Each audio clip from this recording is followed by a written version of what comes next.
Hey guys, let's paint some clean lines. I'm really proud of this one because once I figured it out, it was like night and day.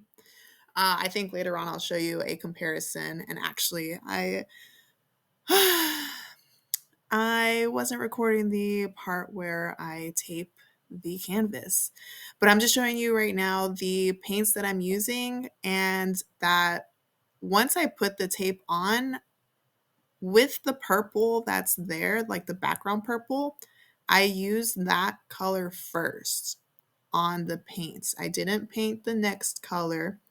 I painted the primary or the background color on as the first layer of the tape. And then I'm drying that layer, and then I'll be adding the second layer. If you keep watching a little bit more for um, later on down the video, I'm going to do just that again with another color. It's just, I totally thought I pressed record and then I didn't press record. And by then it was too late. So once I put in that second layer of paint, or I guess the purple background color, and it dries, I use a blow dryer to help the process go by. Then I come in with the actual color that I want this to look, or I want this portion to be. And whenever I remove the tape, it's going to be a nice clean line. There's not going to be any bleed throughs, because the bleed through that is happening, or that did happen, is from the purple. So you won't be able to tell the bleed through. And it seems like a simple step. I still forget to do it sometimes. I have to be real intentional with remembering to do it. But that's really all it is. So right now I'm going to be making a Polaroid picture outline. Um, so the background's purple. Right now I'm making the Polaroid outline itself, so I need it to be white. In the previous video I made, I talked about using Behr paint or wall paint for my creations. I still stand by that. Definitely need 2 coats, and this is me just drying it. It makes the process go by so much faster, like so much faster. And as you can see, it's not a clean white. So we need to go in with that second coat and make sure it looks real clean and neat. I mean, if you don't want it clean and neat because that's your style, then you don't have to. But I personally like that clean, one color, flat style.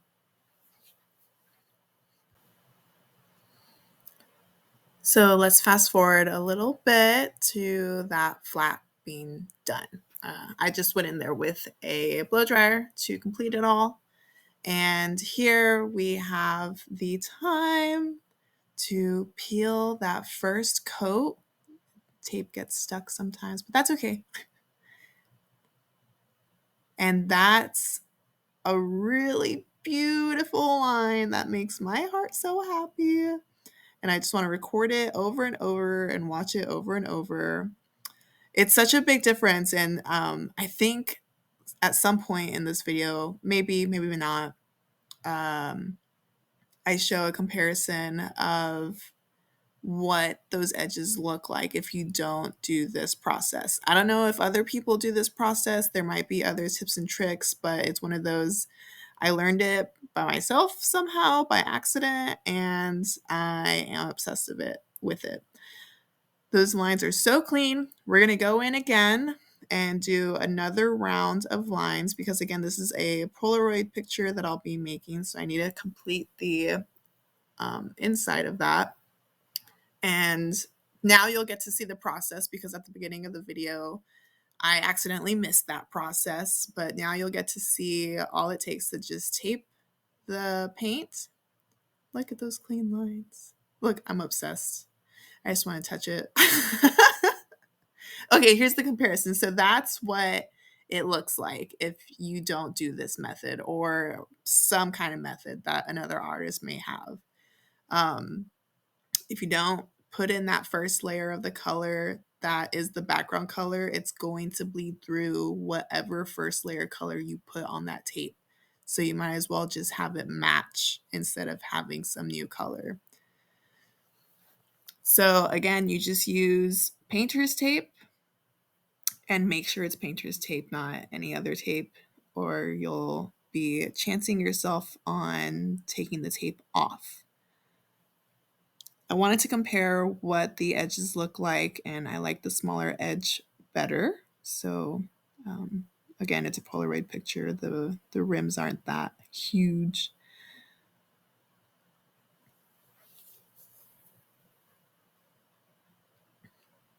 And I'll do the process fully through this time for you to see how I go in with the background color first, and then I finish it off with the foreground color that I want it to be.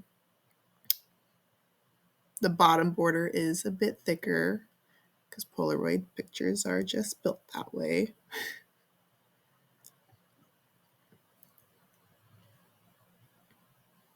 So I get my paint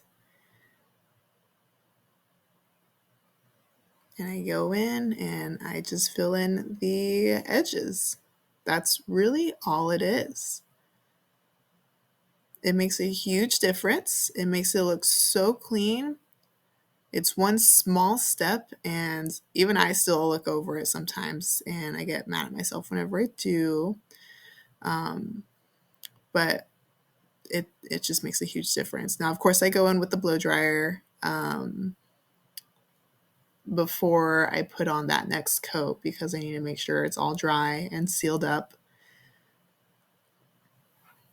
And then once I do, it's beautiful.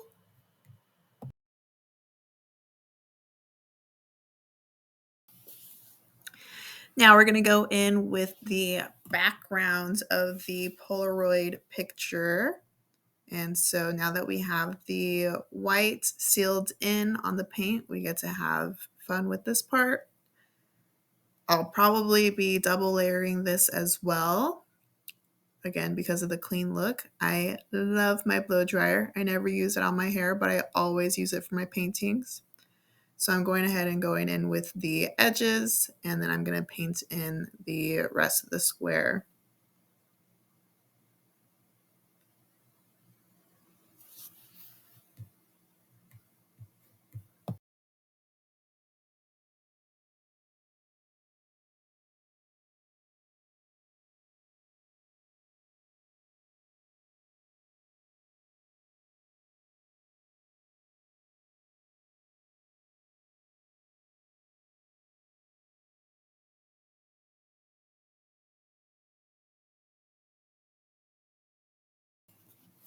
The color of this blue is called Starless Night.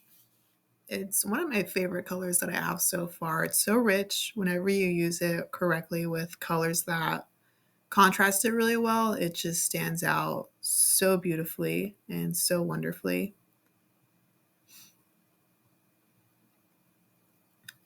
Looks like we're just about done with the blue paint. Blow drying it one last time. I haven't tried taking off the tape before blow drying it, but I'm paranoid because I finally found a method that works. I don't want to undo that by rushing. So I just blow dry it just to be safe. It's almost time to take off the tape. Ah, yeah. There she goes. This is my favorite part every time. It doesn't get old. That's it.